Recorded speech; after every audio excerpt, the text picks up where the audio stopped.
allows, like when you're dipping into rail, it just pulls around. Looks good.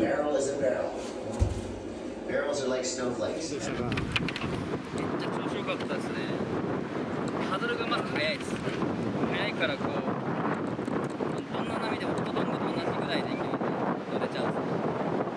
オフはめっちゃ強かったけど全然問題なく乗れたし、癖がない板だから、なんかショートからいきなり乗っても問題なく乗れちゃいます。意外とレールファーって引っ張れるし、結構クイックなターンもできるし、フィンも全然抜けないですよ。これクワッドだからなんですよ。